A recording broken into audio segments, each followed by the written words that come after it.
Jeff, you just wrote a big thing in the magazine about Far Cry 3. Why the hell are you so excited, man? I kind of like dinking around and blowing things up and exploring.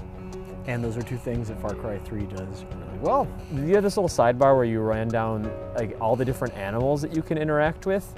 I saw all kinds of animals in there. Saw a water buffalo. What did that thing do? Yeah, it was no good. Those things are really strong. Like with most of the aggressive animals in the game, you can kind of use their aggression to your advantage and lure them into enemy camps, and they'll just kind of fight amongst themselves. That's awesome. Yeah, it's spectacular. When you first start off, you can only carry one gun. You have very limited inventory space, but then by hunting different things, you get rucksacks and holsters that allow you to be a little more deadly out in the wild. What's one of the coolest moments from when you played it? My favorite thing is just overall how the open world actually feels like there's a lot of stuff going on there. Remind me of like Red Dead Redemption in a lot of ways, where it's an open space, places for exploration, and it's not just find these hidden packages. Like there's kind of several different ecosystems that are layered on top of each other, opportunities to do different things. You feel like an active participant in the world, which is something you don't get too often in open world games, in my opinion. It's pretty interesting how they bring it back to where all the story stuff's going on. How come I'm out there skinning sharks and building backpacks and whatnot? It always kind of goes back to your mission throughout the entire game, whether you're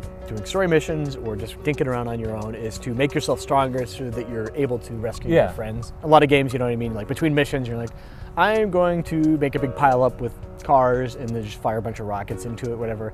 At least they kind of give the illusion of, well, the reason you're doing that is because you're eventually going to take down this entire criminal organization and you're going to need to be really strong. So you're this Jason guy who's just sort of an everyman, and you end up just being a psychopathic killer. He said that his friends and family, who he's kind of stuck on this island with because they were vacationing and it went bad, they start like treating him differently and stuff. We just had like glimmers of it, so I'm really excited to see how it plays out in the larger scope of the game. Yeah. There's definitely feedback to where people are wary of the transformation that you're going through, but I mean, this is definitely a big upgrade over the last one in a lot of significant ways. I'll keep an eye on it. If you're excited about it, I know I probably should be, because you got pretty good taste with this sort of thing. It's definitely something that core fans of shooters I think should check out. There's a lot of great stuff there, and then if you're interested in open world stuff at all, absolutely check it out.